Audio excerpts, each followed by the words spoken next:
gentlemen, What do you want? I hope you enjoyed that cheese sandwich. It might be your last.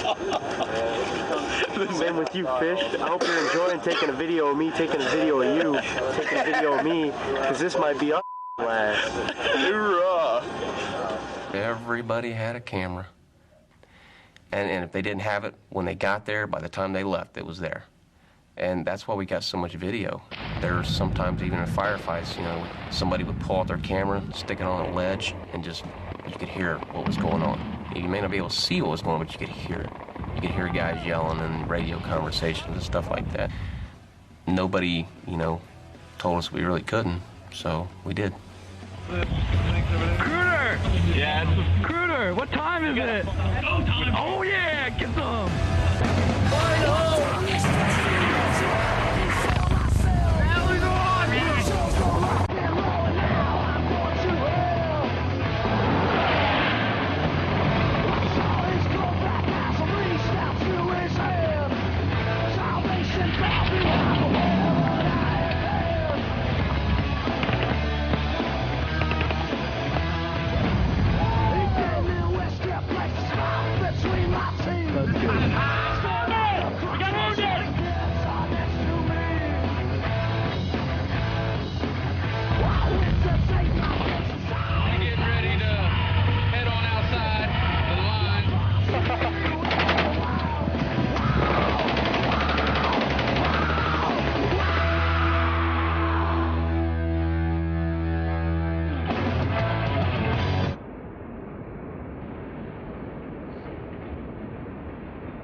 First Sergeant, read the final roll.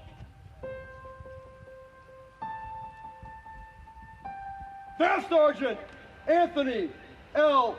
Goodwin, 1st Platoon, Lima Company, 3rd Battalion, 25th Marines, killed in action, 8 May 2005, in New Ubaidi, Iraq. I don't really talk to many people about what happened. Corporal Dustin A. Durga. Things aren't the same anymore. Everything's just kind of dead. A lot of things aren't interesting to me anymore. Killed in action, 8 May 2005, in New Ubaidi, Iraq. I'm starting to think that it's not important. That they know what we went through. Lance Corporal Wesley G. Davids, 1st Platoon. I don't think I'll ever be the same. 3rd Battalion, 25th Marines. I don't think anybody that goes to Iraq and does what we do, or had done, is ever the same. PFC Christopher R. Dixon, 1st Platoon, Lima Company, 3rd Battalion, 25th Marines, held in action, 11 May 2005, in Ramana,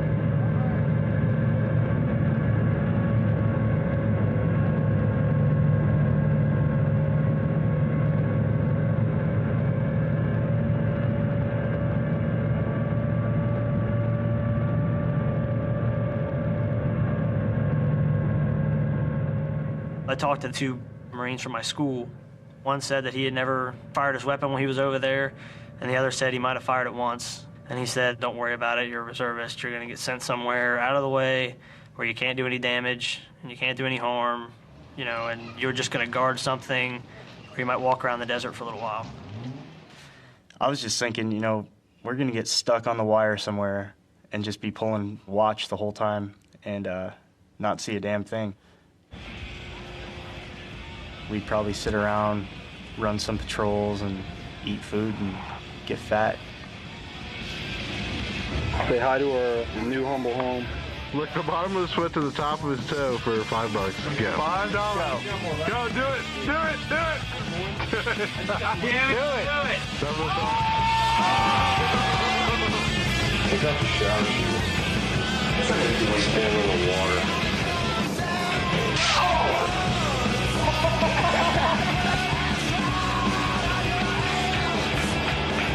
The view from our balcony.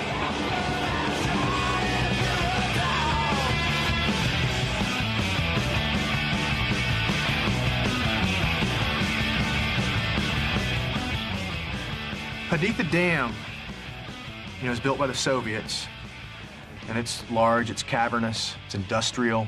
There's bats that live there that fly around all over the place. But at the same time, it's home. And it's producing electricity, about 30% for the country of Iraq.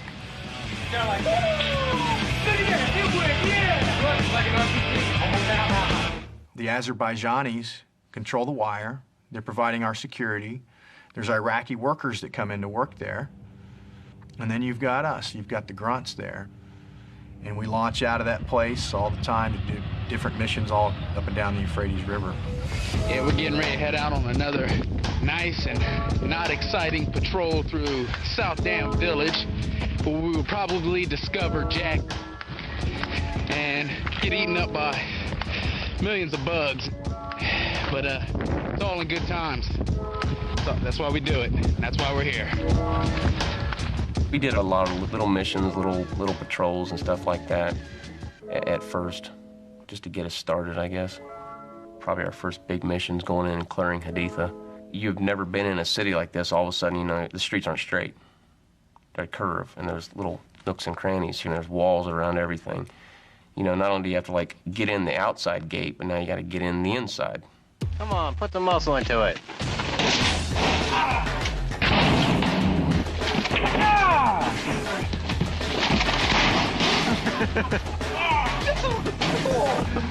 Oh, there's nothing in it. You know, before anybody got hurt, it was really exciting and almost fun. You know, it's like a video game. Oh, got it! It's the most exciting thing you'll ever experience. It's the most fun thing you'll ever experience when you get in a firefight. It's the biggest adrenaline. There's no drug in the world that could ever jack you up like that. So in the beginning, it's the best thing ever. It's just awesome. You want it every day. And then once, you know, the bad stuff starts happening, and you'll have some of the worst days of your life.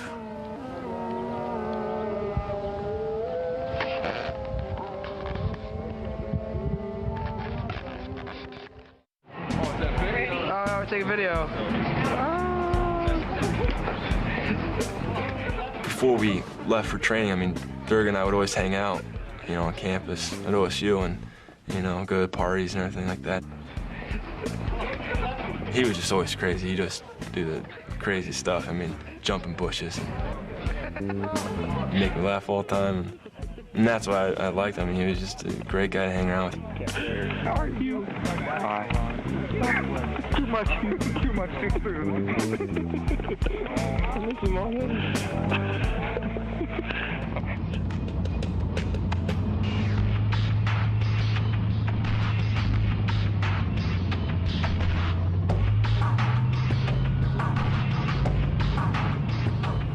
Our mission was to disrupt the insurgents from coming over to this area across the Euphrates called Romana, where no one has been. No coalition forces have really been. Right there, you've got the Syrian border. You know, you can see Syria. You can see the town over on the other side of the border.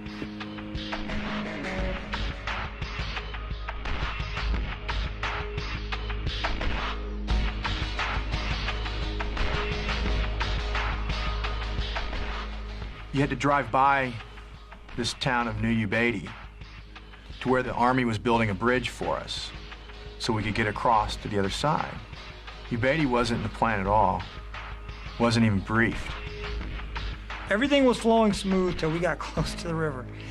And once we started getting impacts of mortars and machine gun fire, we had to identify the threat. because if we bypassed it and we left our flanks and our rear exposed, they could have literally, wiped us all out. Basically, we dismounted from the tracks under fire. We ran to our sectors in the town, and we started clearing houses.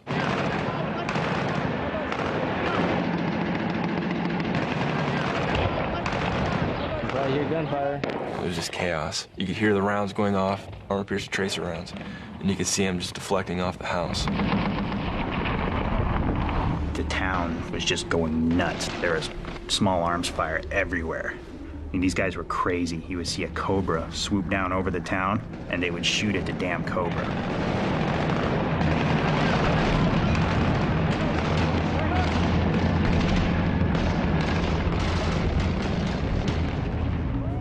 Staff Sergeant Goodwin, he's walking up the middle of the road like nothing's going on, you know?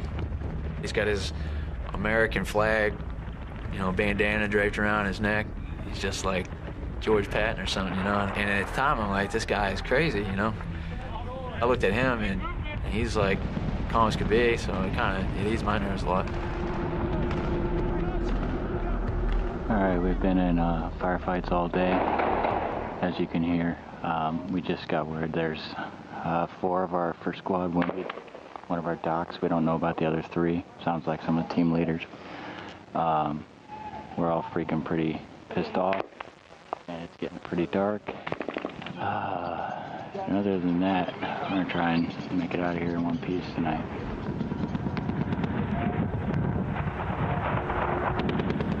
My squad was on the house, and we were just pretty much ordered to stay put. You could hear the rounds going off, and they didn't quite know what was going on at first. And that's when he knew something was... I got a bad feeling after that. We were about a quarter of the way through the town. The sun was starting to go down a little bit. A lot of the fighting that we were hearing was tapering off, and it sounded like it was moving further back, and we weren't engaging anymore. We weren't seeing much. We were on what was definitely the last house of the day, about to kick the door in. And they opened up on him with a machine gun. Lance Corporal West kicked in the door, and he got shot in both legs. And then Durga turned and got shot in the back with an armor-piercing round. His face was completely gray, and his eyes were kind of open and fixed, and I wasn't sure if he was alive or not. We tried to get a pressure dressing onto his wound, which all we could do was hold it on there. Just hearing things on the radio was just a shock, because I've never heard something like that before. And all I could do was just pretty much tell my squad from what I heard on the radio what was going on. And then it just seemed to keep going on. The squad was still going in, under fire. We hit each different room, cleared all the rooms. It was an empty house, and there's where the stairs go up to the roof, there's a small closet, short one, like 3 feet high, whatever. I started looking like this closet and just thinking something is off about this closet, and so I shot some rounds and stuff through the wall in the closet, in case there's anybody in there. Staff Sergeant Goodwin opened the door to the closet. There was a guy waiting for him underneath there, and he fired a burst at Staff Sergeant Goodwin, and it was coming upward, and it got him, and he went down. The way he was laying, it just wasn't quite close enough to go out and grab him and pull him out without getting shot. I regret that to this day, that I didn't make more of an effort than I did, but I tried to get as close as I could to him, and I tried to kind of whisper to him, where are they? And he couldn't even really move. He just kind of moved his hand like that. And then, so I was like, well, I don't even know what that means. Nobody really wanted to leave. Nobody wanted to leave his body there. They didn't want these guys to get away. They wanted to figure out something to take these guys out and get Staff Sergeant going on. But they told us they were going to drop the jets were going to drop a bomb, so we got it. They made us leave. They dropped that, but I guess it missed. It landed out in the open area, a little bit away from the house, and didn't do a whole lot of damage to it.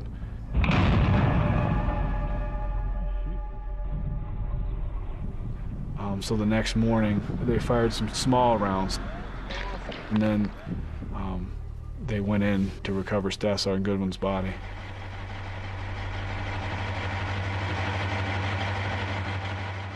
So the next day, they took us out into the desert, and Gunnery Hurley came over to all the tracks, and he just had that look in his face, and you pretty much knew what he was gonna say, and you just got that feeling, and he said, "Corporal Durga didn't make it," and that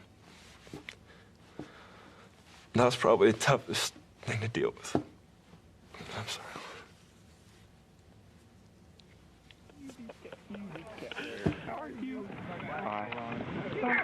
Too much too soon.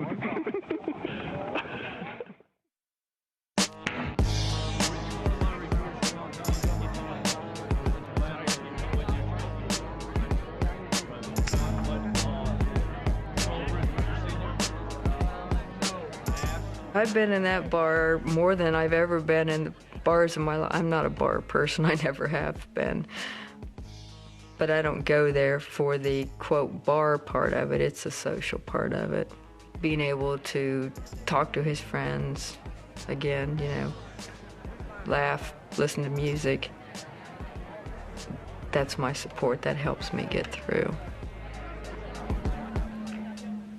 I have said, why? How many thousands, 160-some thousand troops over in Iraq, and you think to yourself, what are the chances that would be my son? No, it doesn't seem fair. It's been difficult. It's always there. It never goes away. You might not think about it every minute, but it's always there. It's always something.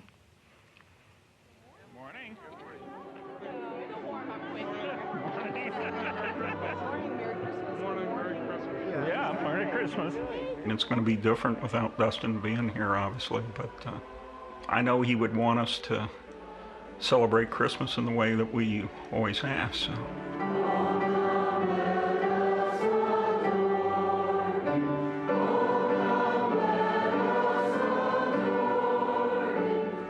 He was all boy. I mean, loved his G.I. Joes, loved football, loved his trains, cars, trucks.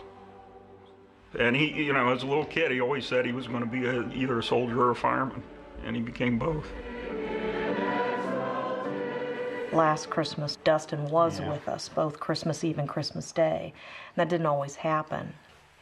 I remember a very special time in the morning, Christmas morning. I got up and Bob had gotten up and Dustin was still sleeping, and I was making breakfast and I couldn't figure out where Bob went. And I went into the side bedroom, and he and Dustin were laying in bed hugging. And that was a wonderful, wonderful thing to see. And I just left them there and said, I'm making breakfast and just take your time. I had walked in the room and it just took me back to when he was a little kid on Christmas morning. And I just, he was wrapped up in the blankets, and I just laid down next to him and gave him a big hug and patted his head. And I'll cherish that moment till my death. It really meant a lot. Our gracious and loving God, we thank you for the beauty of this season, the joy that surrounds us, the gift of your Son, our Lord Jesus Christ. As we pray, as you taught us to pray together, our Father, who art in heaven, hallowed be thy name. One thing I don't wonder about is whether he's in heaven. And that was my biggest fear when he died, that I would never have that assurance. And it's the farthest thing from my mind now. Thine is the kingdom, and the power, and the glory forever. Amen. Bob and I we're not on the same page on that. I think he believes differently, that You know, in his mind, Dustin, it was his time, and he was ready to go, almost like it was a good thing. But I don't believe that. I mean, I believe that, you know, he was taken much too young, and he had a life to live, and maybe it's just selfish on my part, but I wanted to be there to see him live it.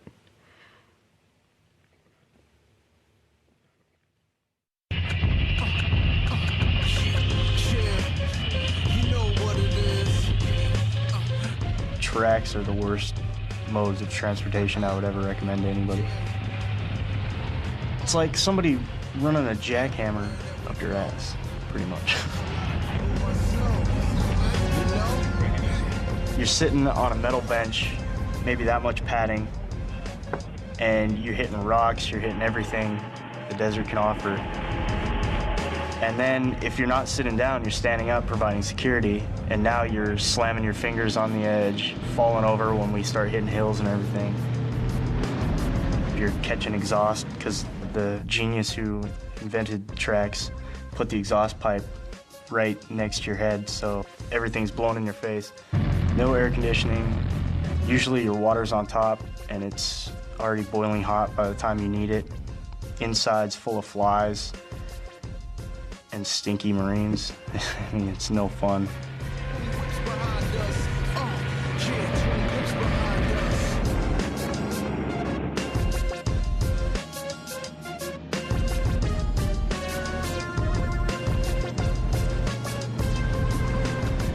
I'm doing security, so I'm standing up, and I can kind of see around everywhere. And it's like this little village, you know. And we're driving along, and as we're driving, you see all these like families out in their yards, and they're all waving at us, and these little kids are out playing, and they're jumping around, and everybody seems to be happy that we're there. So I remember getting like a real good feeling. I was like, all right, that's a really good sign, because you always hear that, you know, if you see kids playing, nothing's gonna happen.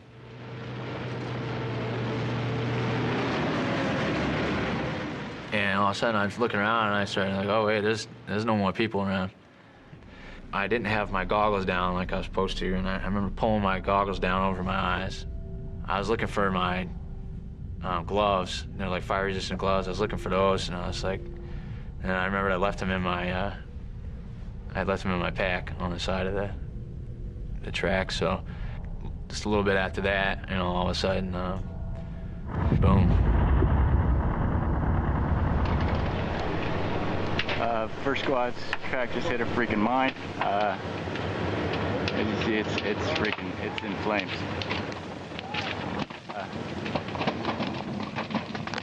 I mean, there were rounds cooking off, they were flying out of there. And I ran around and I saw Lance Corporal Camp standing there. I got thrown back into the track, landed on my back, like inside of the track. And I just remember standing up, and my hands and face are on fire. And just being like, just kind of freaking out. I just started hitting myself in the face with my arm, you know.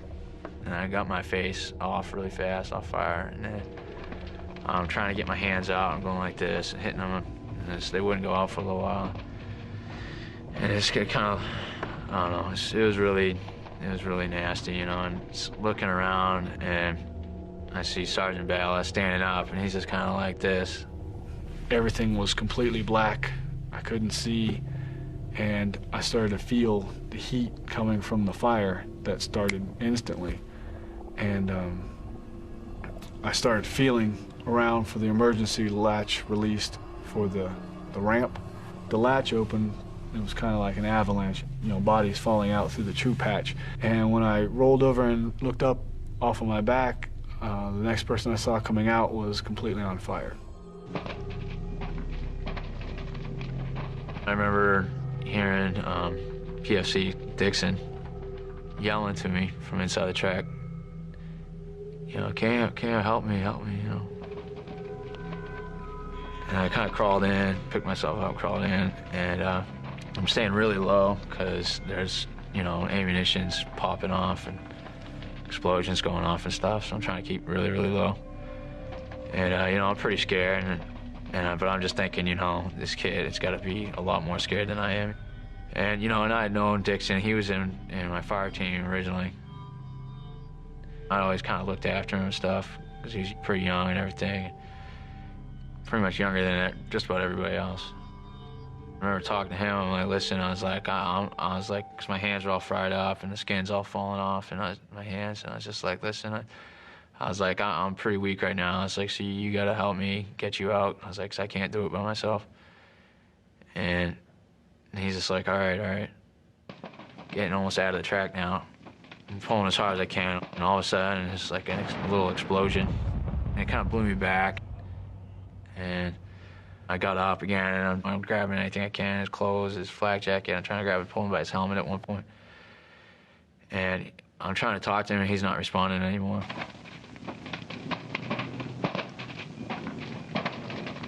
Turned jolly and basically grabbed me and started pulling me off out of the way.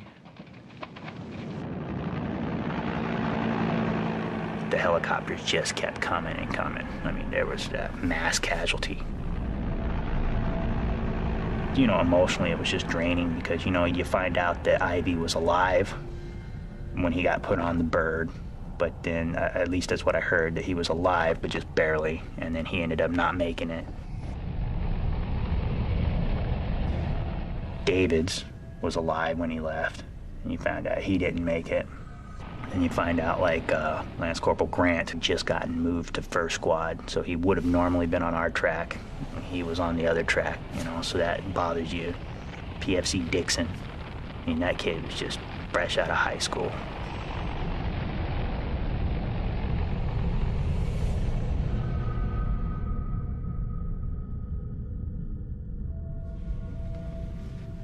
Monday, 1:49 p.m. Hey everybody, this is Chris. Just calling to tell you guys that I'm doing all right and I'll be all right. We're all right. So, and love you all and miss you very much. So, I'll let you as much as I can and try to get a hold of you as much as I can. I love you guys. Bye. I got up on a Friday. I took off and went to the store to get more things for a care package. And as I came back, pulled in the driveway, there was no van out front. There was nothing here. I had no clue Marines was here in our house. The neighbor lady came out and she said, I was getting the stuff out of the truck. And she said, Becky, you need to come in here. And I said, what's wrong? And she just had me around the shoulders so tight. And she said, you need to come in here. And I said, is it Chris?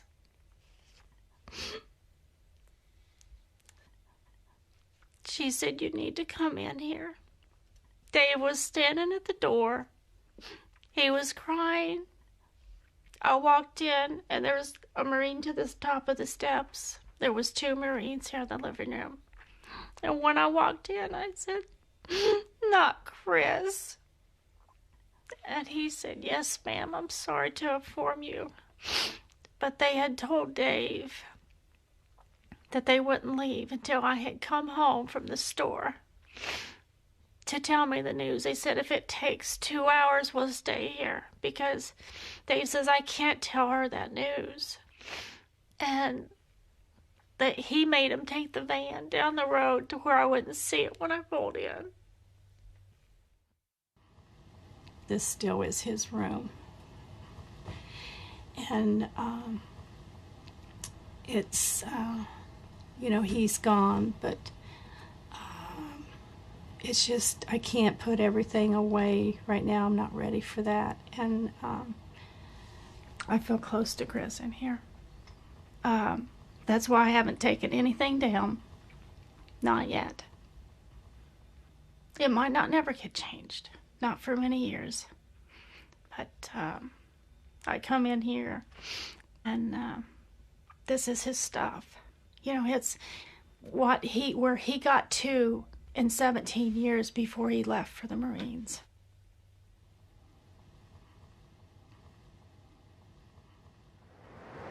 What are you in the mood for? Oh, it's your deal. How much money do you have? We met in 2000, and we were both living in the same dorm at Ohio State. just happened like that. So 5 years later, we're still together. Yeah. I know you love to shop, Mark. Get excited. I actually got back into the States in May, but I was in the hospital. She came down and see me when I got there. Yeah. You know, I didn't look so hot when she first saw me. I thought you looked good, you know? I mean, Well, I we're guess for almost what you were dying, expecting. yeah. I usually stick with big Big earrings. I love big earrings. Which would be, with your hair down, would be very nice. Yeah. And then you could still, I mean, we have a lot of We've had our ups and downs, but him, you know, coming close to dying made me really realize what's important in life, you know, and that's, you know, your family and your loved ones. You know, things are meant to happen, and I think we're meant to stay together even though everyone thinks we're crazy. Get married. I don't know. We haven't made any arrangements yet because he's still finishing school and I just graduated, and, you know, college students were broke, so.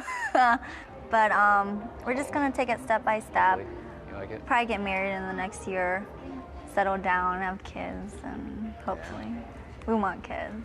Look at the baby clothes. So cute. Are you hungry?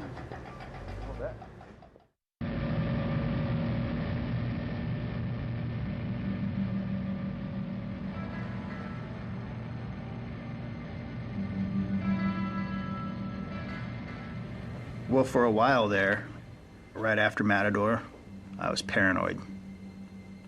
I did not want to get back in a track.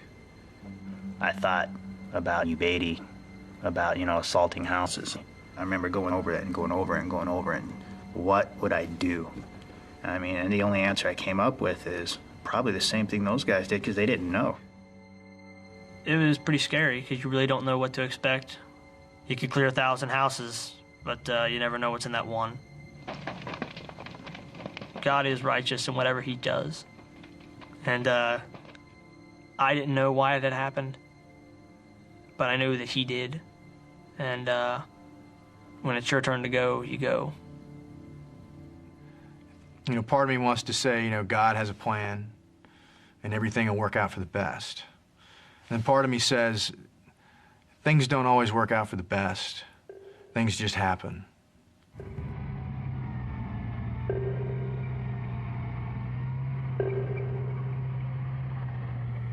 The primary mission was that different towns and different locations in the late night, there were cell group meetings that may or may not be occurring. So we were to work our way into a town during the dark hours and conduct a coordinated search of that area.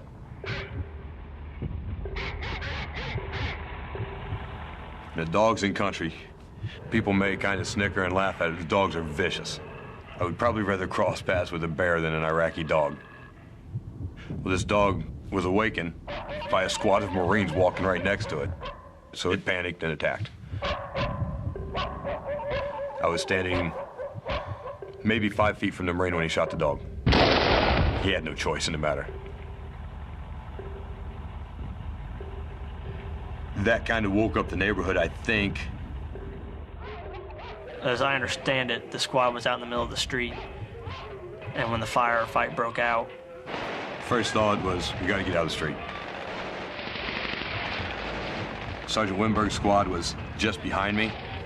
That building there. Clear it. it didn't matter where we were at or what we were doing or how bad it looked at the time, he was always on top of things. He was Superman. If the world was falling apart, he could hold it together just by his mere presence. The only thing I knew was it probably took a whole army to take him down. But he was a coward behind a door. I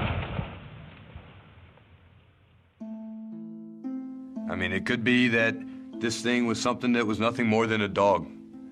And these guys didn't know who was out there killing their dog. And they didn't even know, they might not have even known it was U.S. Marines out there or U.S. forces. They might have just thought somebody shot their dog and they shot through the wall to protect themselves. Who knows?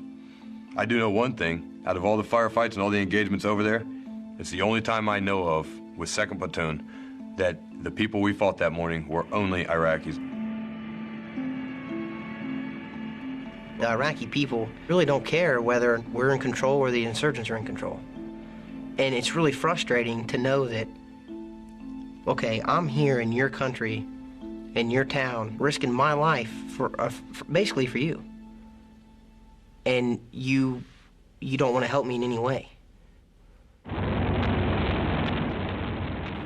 So our next big mission, about, I don't know, the day before, they walked up and said, hey, we're getting some Iraqi special forces, and you're going to be their handler.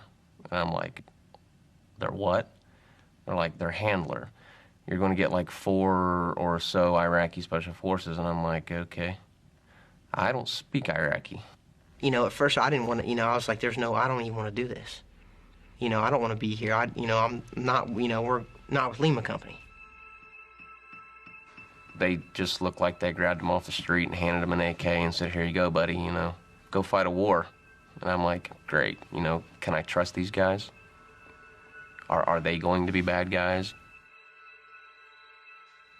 We go into this town and go to knock on a door, and I go to step up and, knock on the door, and the first thing that they do is push me back. We were doing like mass searches for looking for weapons. They went to certain spots, other things they would just completely not even check. Looking in a freezer and digging through to see if there's weapons stored underneath all the meat and vegetables and stuff. Going out and digging through stuff in the backyard, stomping up and down on the floors to see if they're hollow. Just all kinds of weird stuff. And bam, when they're done, they'd look at me and go, good. And out the door we go. They knew what they were looking for. They knew. It's their country.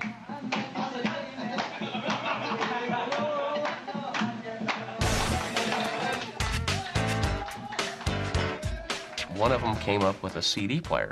Some Marine gave it to him, and he wanted to know if I could burn him some Britney Spears. So I had to dig through the archives, but I found some Britney Spears. They liked the hip-hop music, rap, and they weren't too into country music because they said it was too slow. But when I started playing the hip-hop stuff, they'd be like, oh, yes, good. It's good? It's good. Yeah. Once we started to get more on a personal level with them, we started to give them all nicknames. We called one guy, we called him Beavis because he looks like Beavis from Beavis and Butthead. We called another guy Old School because he looked like he was 90 years old. And I would learn about them, they were married and how many kids they had, how many wives they had, if they had any more than one. And then the rest of the time we would just joke around, Even though they were speaking Arabic, I was starting to pick up on some of the phrases, and they wanted to learn English, so I was teaching them, I was teaching them good, wholesome American English. Somebody else was teaching them to cuss. I don't know who that was, but it wasn't me.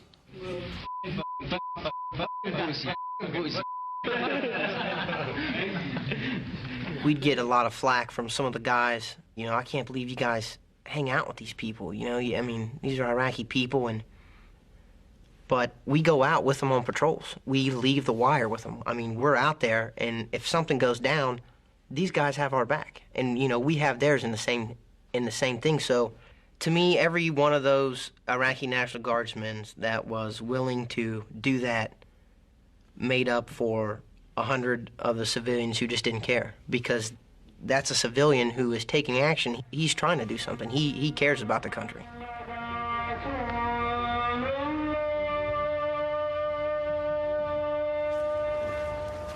Pretty much just going straight back down the hill.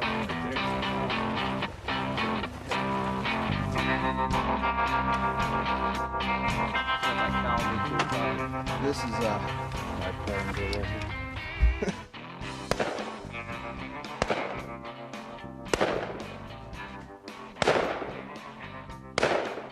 I think it is a stress relief. I think it's a healthy stress relief too. I'm just shooting at targets. I can't think how many rounds I put down range with the Marine Corps. So it's just, and it's also one of those things. You just get back from Iraq. We carried a weapon with us all the time, and it's, I don't know. And the other thing is, it just keeps you in practice. The more you shoot, the better you're going to be at it when you actually get to the range. So, and like I said, it's a stress relief. It's kind of like hitting a golf ball. You picture your boss's face on a golf ball and just smack it all over the golf course. You don't care where it goes. You just keep hitting it.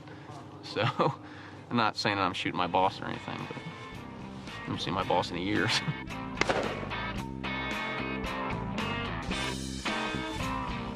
That one got away from me a little bit. It's my favorite thing to do, shoot. Who's going next?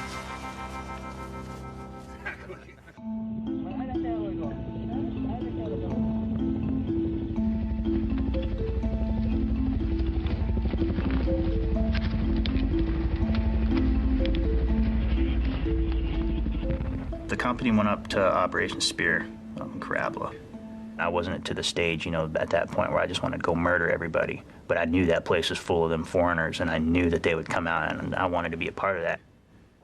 We were told our mission was to find evidence that foreign fighters were coming in. We had to go on a long track across the desert to get to this place, and we stayed off of the roads because they're all mined and there are IDs on them and so forth. But when we got there, they were firing off these line charges.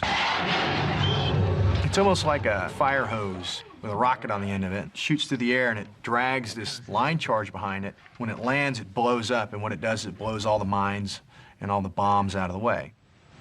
Whoa, damn. Hey, they're detonating. And that was our signal to launch into the attack.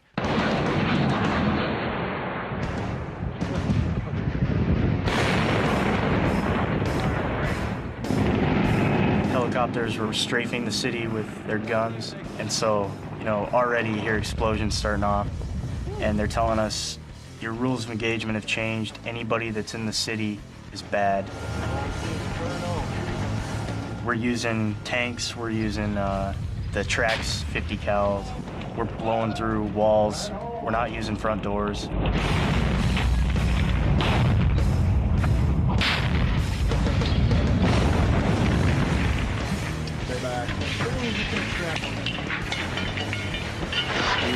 We also had intelligence that there was lots of car bombs, so we were authorized to take out any car on the road.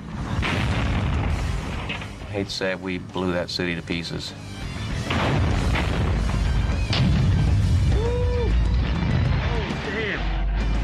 I was with the Iraqis. Those were my guys. I mean, my squad for 5 months was my Iraqis. We found a lot of weapons, AKs and RPGs. We were running up the middle, and we started taking fire. 4 insurgents run across. They're over by the mosque. 2 of them get taken out by Kilo 3-2 across the way. And we know we wounded one of them. We thought he was in the mosque. To go inside a mosque, it's pretty big medicine. Like, you gotta have some higher up saying that it's all right. And so we called up to hire. We said, are we cleared to go in? I get a call on the radio from Major Tolan. He says, hey, I need you to bring the Iraqis up here. We're gonna assault the mosque. You good? Let's go. We go in. I step foot inside and let them do all the sweeping. We find nothing inside. I was looking around the outside, around the courtyard, and a couple Iraqi Freedom Guard, they're saying something back and forth, peeking around this corner, and I walk around the side, and there's a guy under the tree laying there with an AK in his lap. I thought he was dead, so I start walking up to him, and as I walk up, he cocks his leg and he aims in on me, and so I start shooting him, and then the 2 Iraqis just unload on this guy. That was the closest I'd been to an insurgent. From me to you was about how close we were. And after that, then you get hit with the reality like, man, I could have just got shot right there. On those 2 individuals, the one in the mosque and the one over in this alley that Sergeant Hoffman's squad killed, we found, lots of money on them. They were loaded for bear. They had more ammo than you can shake a stick at. They had drugs on them and grenades and everything else.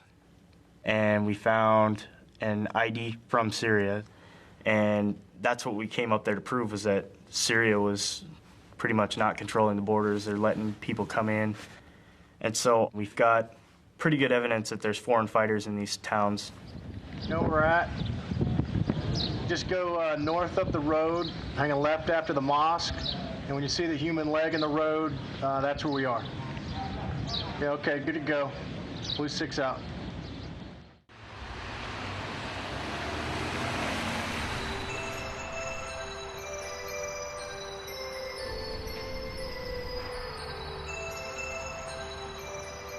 What's this? I gotta find somebody to play Santa Claus tomorrow. Watch out. Hey, Sergeant Demers, you wanna go play Santa Claus tomorrow? Don't want to go play Santa Claus tomorrow? Yeah. Where at? Sunbury. What time? 13 to 17. You got a suit for it, sir? Hey, see if you can find somebody, Sergeant Demers. You know, I love the snow, I love the cold, but this year I just can't get used to it. You know, I walked out the door this morning and the first thing in my mind was, at least it's warm in Iraq. It's like 8 degrees outside. I'm like, you know, it'd be nice to have some sand right now.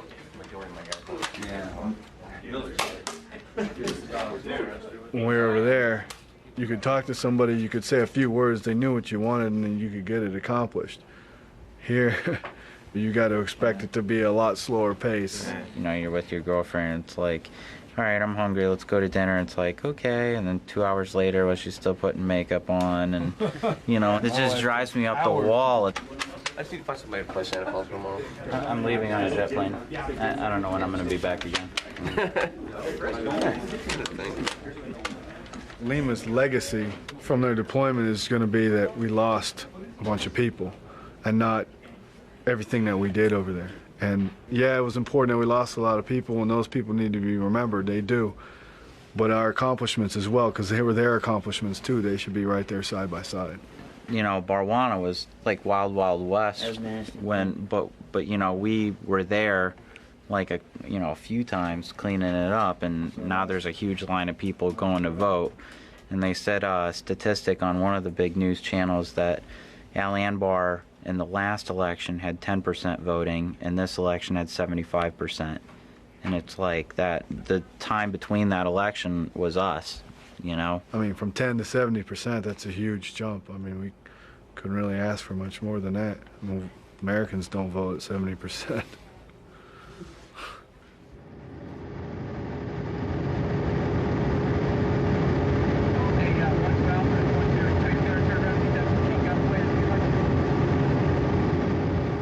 The insurgents had put out the word that anyone coming into heat would die a fiery death.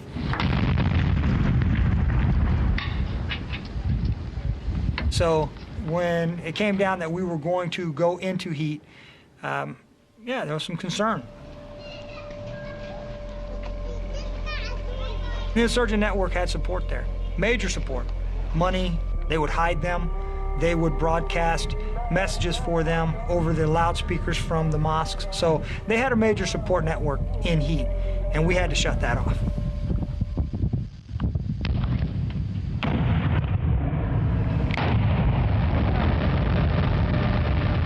They had IEDs, improvised explosive devices. One way into town, they had like 14 or 17 or something like that along the road going into town. And we went in there, and there wasn't a whole lot of shots fired, wasn't much of a fight.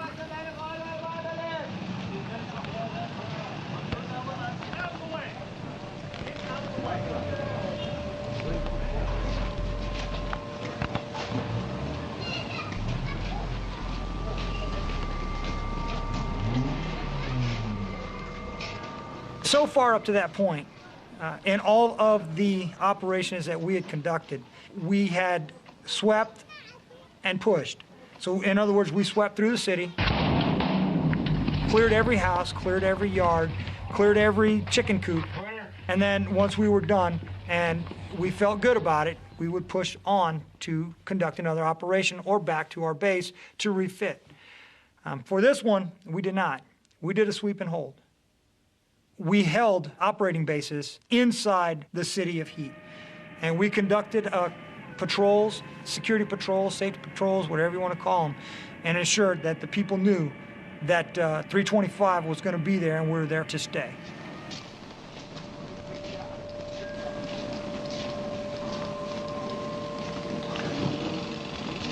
What'd they say? There's like 130,000 people in that town, something like that. And you know, we're out there patrolling it at all hours. I wouldn't say it was tense. I wouldn't say it was peaceful, you know. Walking through the streets, the marketplace. This place is insane because there's way too many people and there's no reason we should be here. But we're doing it anyways. We weren't going to allow the insurgents to take the city back. We weren't going to allow them to influence the Iraqi citizens anymore. And then that's when they started coming back in. They didn't want to just walk away from the city. They had caches, they have weapons, they have communication assets in that city that they did not want to give up. They started creeping back and sneaking in and setting in explosive devices on the roads. Yeah. We're all right. I mean, people wonder why I hate this country. It's because of this right here. Somebody tried to blow us the up. The insurgents use the IDs because they can't fight us toe-to-toe. It's their only means in which to actually bloody our nose, per se. Anything could be an IED. Anything. And you do one of two things. Either you can freeze and do nothing and pray to God that, you're not standing on top of the thing, or you can go out and carry out your mission.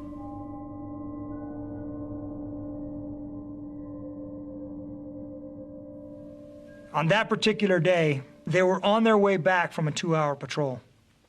They had gone out to our furthest limit, and they were making it back. They were on the backside of the mosque. And there was an explosive device right behind the mosque against the fence line. The wires went through the wall and led back to the mosque. When the ID detonated, it immediately killed an Iraqi soldier, and the fragmentation also struck 2 other Iraqi soldiers, then also Corporal Foote and Doc Youngblood. Within 5 minutes, I was at that position. We stopped the bleeding. I thought we might be able to save his leg and his foot. And he was giving me advice as the corpsman. Gunny, you're touching in the wrong place. I'm like, look, just shut up, And his last words to me were, hey, tell the guys I will be back. Don't get another corpsman for the platoon. I will be back. Everybody's worried about Doc Youngblood until we hear that he's been stabilized and that he's going to be okay. However, he's going to lose a foot. Feeling in the platoon was, all right, awesome. He's alive, he's going home. We get relieved in heat, and we're looking forward to trying to get contact with Youngblood. Once we get back to the dam, we have a little better communications. And Doc Jenkins says Youngblood died. And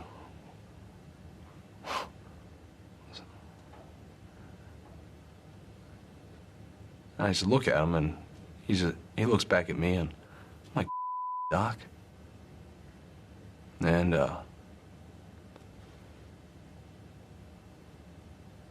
he goes, it's true. He died because of some internal damage from the IED blast. After I found out Travis had passed, I wrote a letter to his wife. Because not only did he leave behind a young son, she was pregnant with a daughter that she delivered in September. And, I wrote to her and I told her, I know that your son had limited time with his father. He's a young kid. He's probably 3 years old. And I know that your daughter will never know her father. But I want to tell you what I thought of him as a man. And hopefully when her children get to be an age that they can appreciate it, she'll let them read those letters and know that their father didn't die in vain, that he saved lives, many lives, not just Marines, Iraqis too. And he meant the world to us.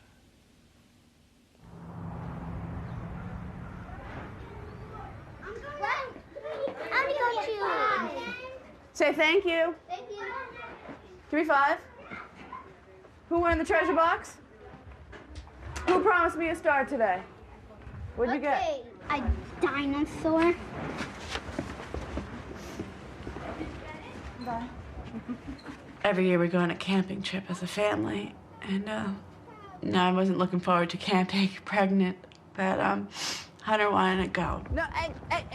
So, July 13th, I flew in, and never left. Because 2 days after I got here, someone came by and told me what happened to Trav. Travis was one of those guys that no one could not like. You had to like Travis. You couldn't get mad at him. And they always talk about his comic relief for the platoon and how if they're ever going to do a movie that Drew Carey would play him. He loved, you know, just being a fool. Where is Hunter? Where is Hunter? Hunter, you know, he just wants to make people laugh. Just get your pants on. Come here. He always says I'm hilarious, just like my daddy was. Hunter. Where is Hunter? Where is Hunter? Hunter, where are you? I'm outside. You're outside, Hunter? Okay, I'm gonna go to the toy store and I'll make sure I don't get anything for you. I'll get something for your sister. Emma had her days and nights confused for a long time. And, I knew it was bad when I started screaming out for Travis. What is... This is a storm. When there's storm, God gets sing. I don't even learn how to change a diaper to help me. 5 years old. And I didn't want to do that to him. We're gonna have fun, right? I would never take his childhood away from him. And, I love her enough to know that I can't do it by myself right now. So my parents took her for a month, a little over a month. And she'll be back in April. I got a place to stay. I got a 3-bedroom house to rent. And, we're gonna have a place to call home for now. And, we'll be a family again. Wild animal. You're a wild animal. Well, I'm not part of it right now, but there's about a firefight about 25 meters off to our left, and it's pretty sweet.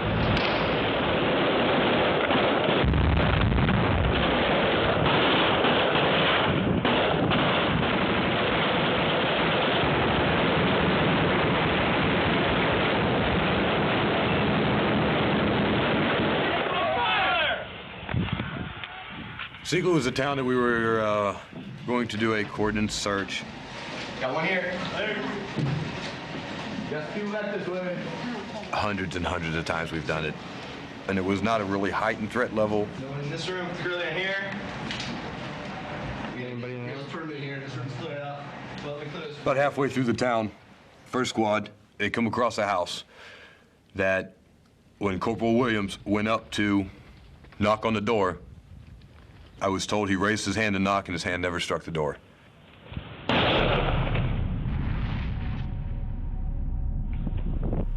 We heard initial burst of rounds. Then there was a gap, and just as I was getting ready to say something to my radio man about we need to work our way over towards first squad, numerous rounds started firing. It was a major fight.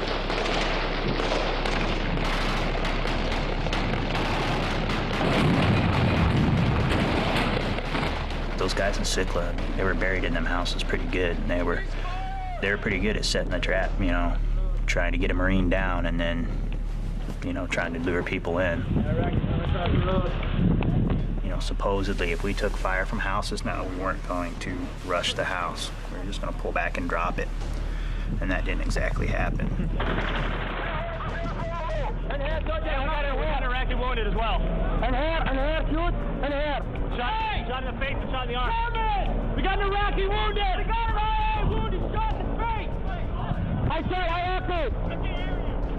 We got a wounded IA shot in the face! The firefight had already started with first squad. First squad had already been engaged, but we had not yet. Then we heard from the roof that they saw a guy coming at us. Hey, we got 2 guys! Hey, guys, I can see 2 guys! Where? They were running away from where Corporal Williams had been killed and running towards us, trying to get out of the city. Where's in this house right here? Yeah, right in front. Hey, kids, right there! Be advised, this is 3rd Squad. We had 2 or 3 shooting around into a house where we had 2 guys run into. It doesn't look like there were any Marines in there. Lance Corporal Lyons was the radio operator for our squad, so he was talking to Captain Brown, trying to get an idea of what was going on. Hey, don't fire 2 or 3 in there yet. Hey, Lyons, you see him stick his head out before, right? Yeah, I saw him. Corporal Hunter, he was a 3rd squad leader. He said they saw where the enemy went to. The building that we were talking about was a building that was partially under construction. I said, okay.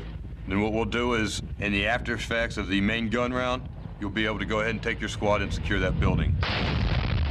We fired 5 main gun rounds into that building. Hey, get your rifles up and watch.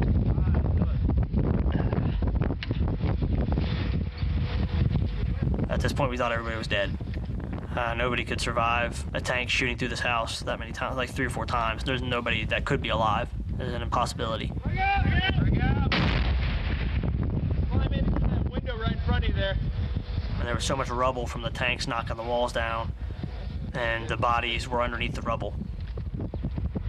Hey, that door where we shot the guy's brain splattered on hadn't been cleared yet. We found a blood trail from where we had shot one of the guys, and the blood trail led out into the yard, and we lost it there. You got a body? We were missing one guy, one body. We couldn't find one body. Myself and Lines went to the left.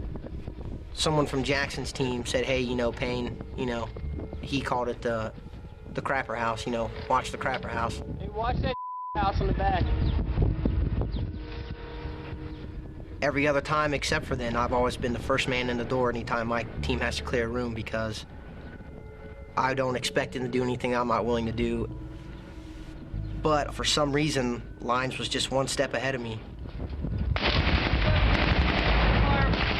I immediately knew that rounds were hitting the Lines, and there was no way possible that I could have made entry to that room. Corporal Payne came running back around, screaming that Lines was down, and he was my prayer buddy. Me and him were really close, and he just had a baby daughter, Ella, and we really wanted him to get home to see his daughter. They told the tank platoon commander to run over the wall and knock it over on the enemy that was still inside. When the tank backed up, he was trying to crawl his way out of the debris to get to a weapon, and when he was crawling towards that weapon, he was shot again by at least 3 different people. You just hear magazine getting emptied into him, another magazine getting emptied into him, and the guy's still kicking and screaming underneath the rubble. His hand's still moving, trying to reach for a weapon. Later, I found out that in the initial house, they had found vials of adrenaline and some type of a drug that it could have been a crystal meth, a PCP, a cocaine, something that seriously gave these guys a heck of a lot more than a normal human being would function at. His body wouldn't go into shock. The guy finally just bled out, stopped moving.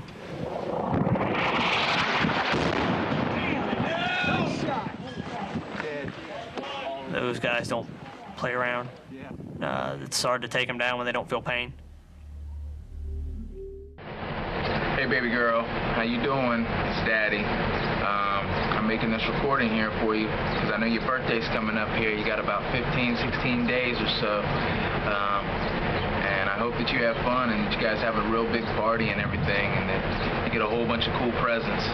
Daddy really couldn't send you too much from over here because there ain't really much I can buy around this place. So I thought I'd draw you up a little picture of you and take a few pictures and make a little recording for you just to say happy birthday and let you know that Daddy loves you very, very much and that he'll be home very soon. Got about, I don't know, 2.5, 3 months. So you just keep being a good girl and helping Mommy out. Daddy'll be home before you know it. I'm going to go ahead and stop recording this because I don't really know too much more to say. It's probably a lot of stuff that you don't want to hear nothing about, but you keep being a good girl, and Daddy loves you very, very much. And happy birthday, okay? And I hope you enjoy this, along with everything else that I'm sending. All right? Bye-bye.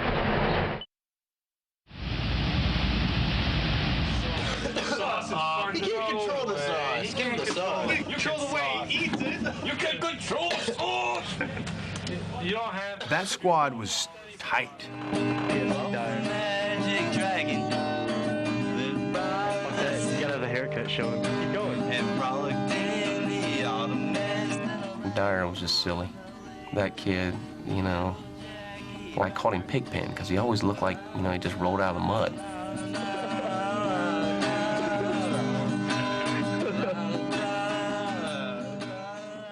With Cifuentes, I was always getting people coming up to me and saying, man, is that guy yours? What a sharp kid. What a smart guy. And he was, though. I mean, he just kind of exuded it. He was the one in grad school, just smart as a whip, so composed, and he was not foul-mouthed like the rest of us. He was a classy, classy individual. Can I get a comment? Well, I reckon we knocked on a few doors. How many? I'd say probably more than I can count, maybe 10, 12. Reed, with his goofy Harry Potter looks, throughout the whole deployment, you know, he was my best friend, and Bernholtz was sleeping above me every night. From the beginning, he didn't swear, he didn't drink, he didn't chew, he didn't smoke, he read his Bible, and we changed him quite a bit, you know. Hey, what's up, Bernholtz? What's up, Bernie Mac? Depressed, dude. You alright? Hey, we're getting ready to go home in like 2 months. 2 months? Yeah, it's only 2 months. We've been here like 5. Forever. No, dude, it's not that long. It's only 2 months. I hate you. It's not that bad. It's not that bad. Come on. Guys, please. I'm out. Whoa. What the hell are you doing? Bertle. Oh, sorry. What the Bernie! I just played. Oh.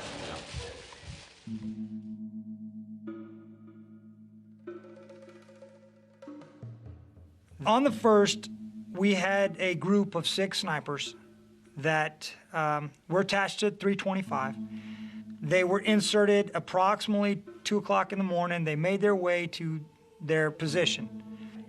We can only assume that they were observed because insurgents ambushed them as they were setting in.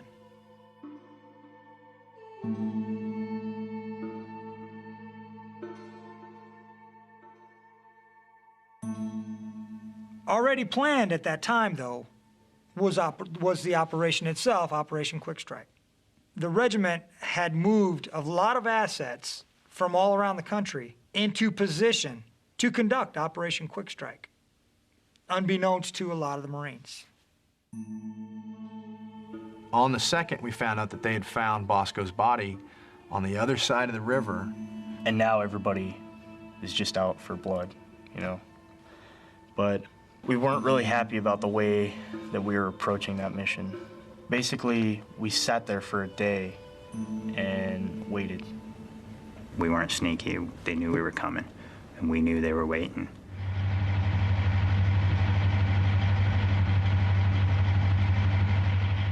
Got up at, I think it was 4 o'clock. Aaron Reed woke me up, popped in a chew together, and went down the tracks. Everybody was sleepy.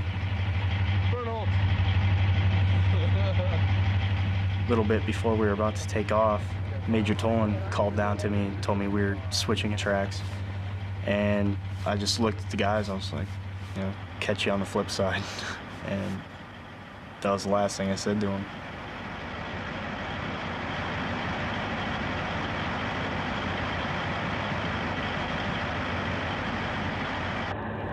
We got everybody loaded into the different Amtraks.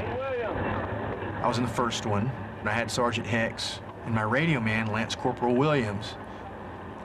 And we were off the road, but parallel to it, and we're driving south. We were going cross-country in the desert. The problem was, now we have Iraqis with us. And I don't have the lift in my tracks to put their soldiers on board with us, so we have to take their vehicles with us. Well, their vehicles can't go cross-country. We tried it, and after about 15 minutes, their trucks got stuck pretty bad. So we're sitting out there in the desert. I got battalions screaming at me, regiment screaming at them to get inside that town. So my XO calls me up, and he said, hey, tanks cleared that road earlier this morning.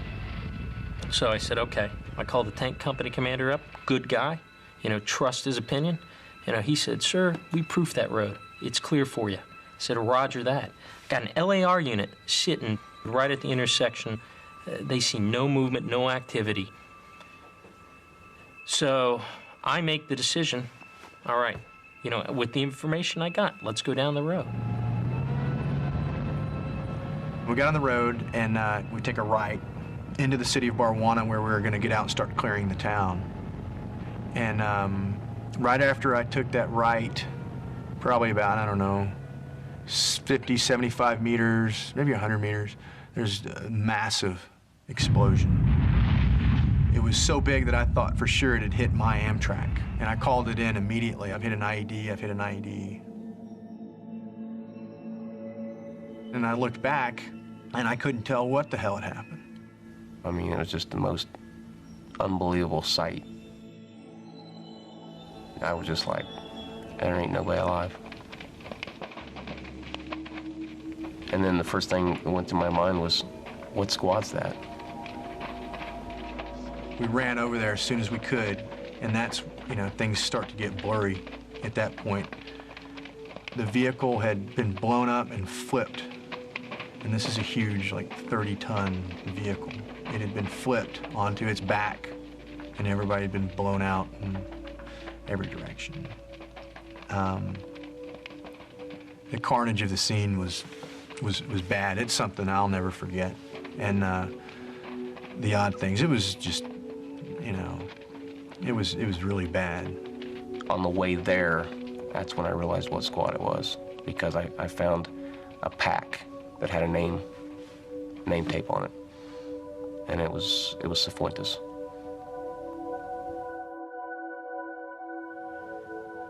I got up on the roof, and I was looking back at the accident site, and I saw the guys go out there with blankets to cover up the body parts, and I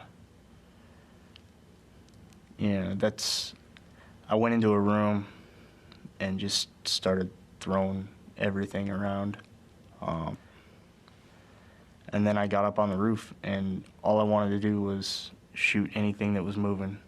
If it wasn't in desert camis, it was going down. And I got up there, I stayed up there, just crying.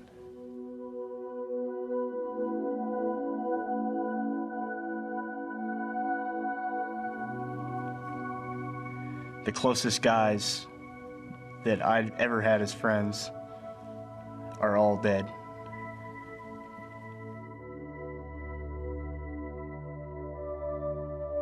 When we came back from that mission, everybody still had all their things laying out. My rack mate, Eric Bernholtz, he even had a letter that he forgot to mail before he left. And, I saw that stuff, and I saw people's dirty laundry laying out, and, I just lost it again. It was pretty much, getting kicked over and over and over. And for a while there, everywhere we'd go, I would think that I was seeing these guys.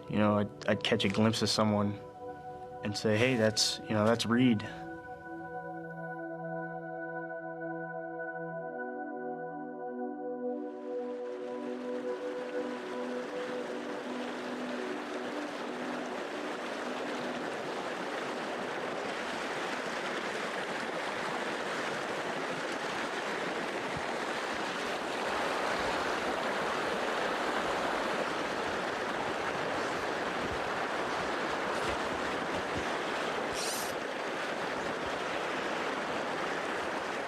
When I first got back, I was drinking, heavily just to go to sleep. Everything after August 3rd happened so quick, and the next thing I knew it, I'm back home. I'm signing back up for school, and I'm just a regular college kid now. And it's weird, it's weird hopping from getting shot at in the desert to just walking to school. I guess I just feel like I'm not really ready to fit back in to society yet. You want some 3 extra? Yeah. Right now, I need to be with people who have the experience. All 3 of us that live in our house are combat vets, and right now that's what's helping me is having them around, having them close. Actually, I'm gonna do a San Juan. Yes.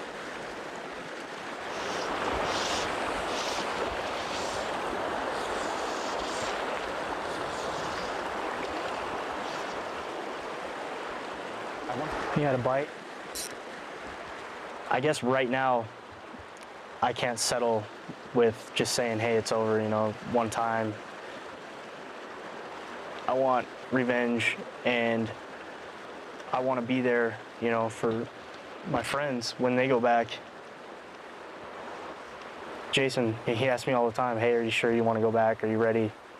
And, you know, I don't know if I'm ready to go back.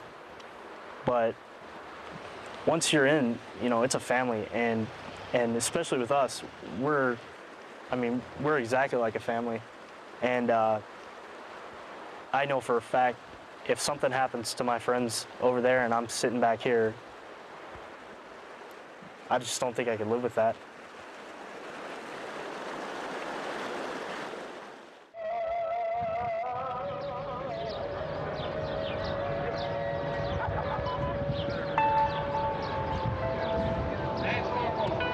Jonathan Grant, 1st Platoon Lima Company, 3rd Battalion, 25th Marine Regiment, killed in action in the Al Anbar Province, Iraq.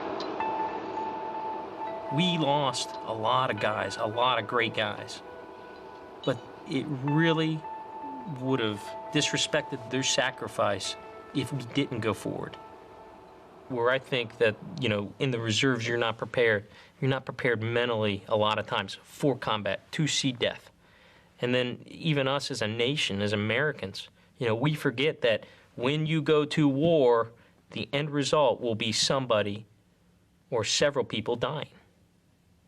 And, you know, it's the only thing we could do was kick him in the ass and keep pushing him.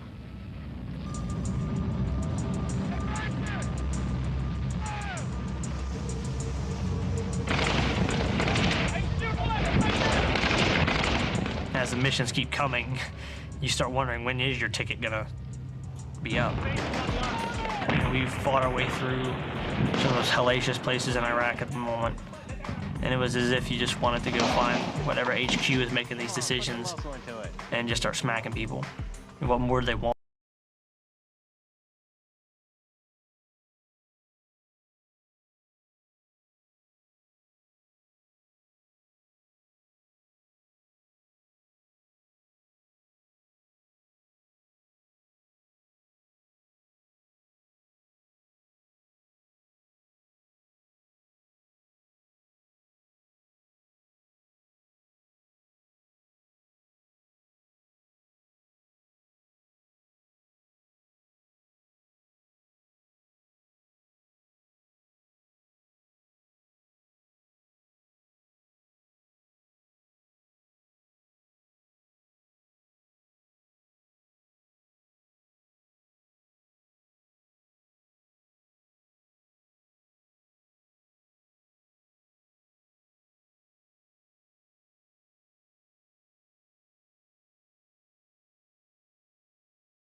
He's behind me, we pull him out,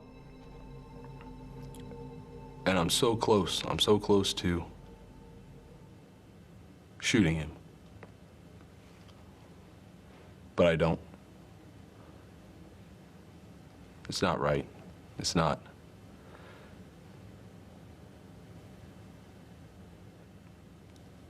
It'd make me no better than the people we're trying to fight over there. Up to that point, I wanted to stay in Iraq, and I realized that I needed to leave. I needed to get back home and unwind.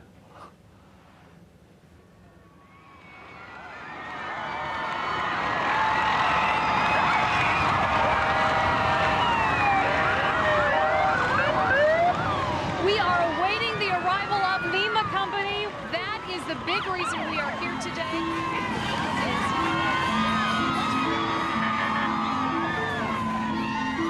Just the welcoming was just immense.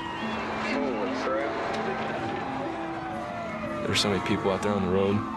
It took us maybe an hour and a half to get from the airport to our drill center, which isn't very far. And because there's so many people wanting to say, welcome home. You should have seen the tears of the Marines' eyes when they saw the people with banners and flags. And there were people out there that didn't agree with the war. There were people out there that had lost family members that didn't appreciate what their Marine was lost for. But they appreciated the sacrifices of the Marine unit from Columbus, Ohio. And that said everything to me.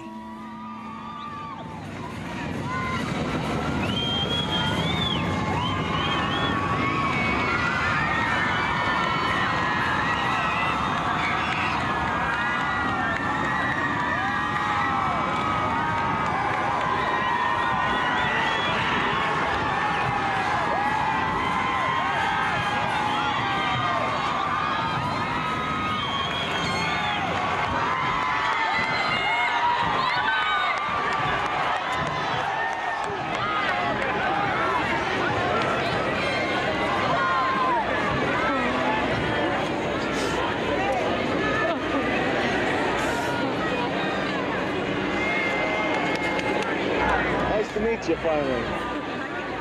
The reason the Lima Company has garnered national attention is, of course, the losses that they suffered for those who were killed. I just feel like the only reason we got all this attention was because a lot of us were killed. And that's how I feel about it. I mean, if we all came back safe, nothing happened, there wouldn't have been anything for us. I'm sure, they would have been proud of us, but we wouldn't have had a parade. We wouldn't have had this. We wouldn't make an interview. So, I mean, it's I don't know. I don't appreciate this stuff. I mean, I just want people to know about my friends. That's the only way I can do it, so. They're great people. And they died in the most horrifying way. I mean, I know people don't disrespect us. Not at all. But, I just want them to be remembered for what they did, not just because they died.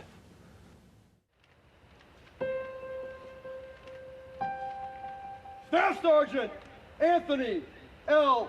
Goodwin, 1st Platoon, Lima Company, 3rd Battalion, 25th Marines, killed in action, 8 May 2005, in New Ubaidi, Iraq.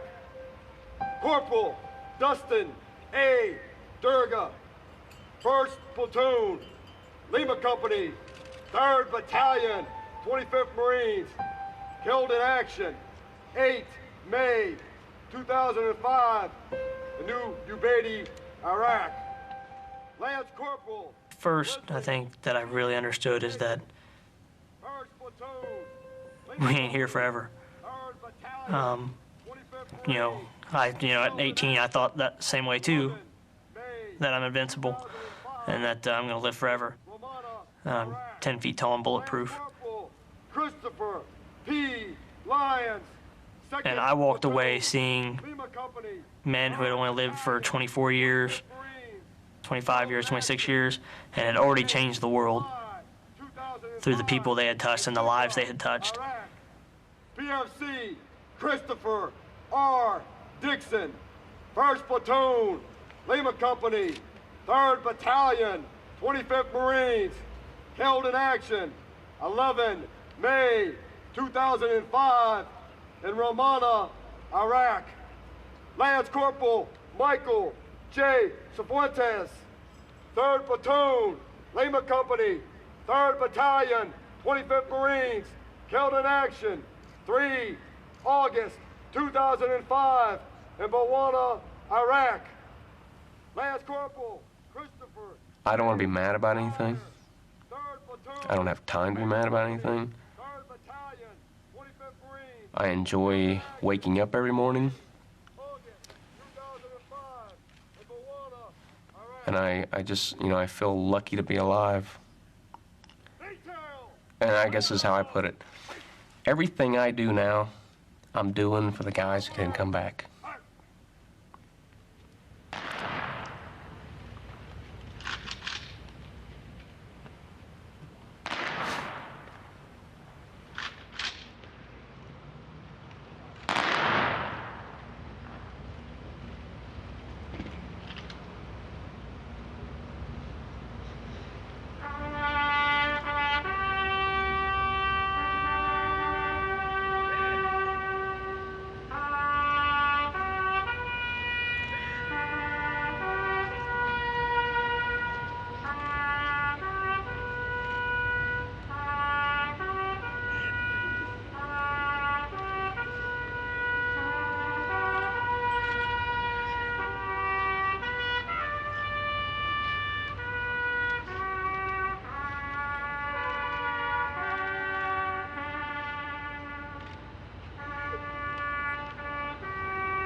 Ready! Ready! 1, 2, 3! 1, 2, 3! 1, 2, 3! 1, 2, 3! 1, 2, 3! 1, 2, 3! 1, 2, 3! 1, 2, 3!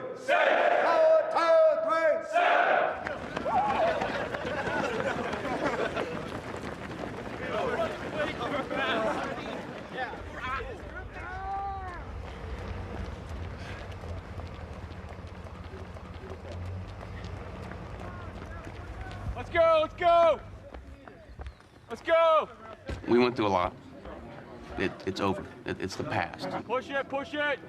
We want to remember what we did for the new guys to teach them. We want to remember our fallen brothers. But there comes a time when we need to just put that aside. We've got to start training now for the next deployment. And I think a lot of the guys are like, you know, still feeling the, you know, they get over it, and then someone brings it back up, you know, and then they don't want to do that. They want to push forward. I think that's that right there would be great if everybody could understand that, you know.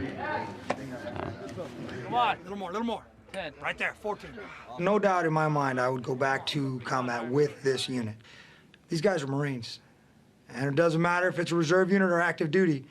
All the things that we did, no active duty unit could say they accomplished as much as we did.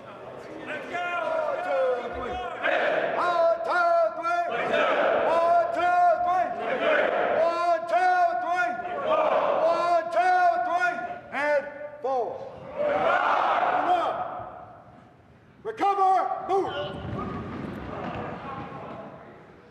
At ease. Thank you.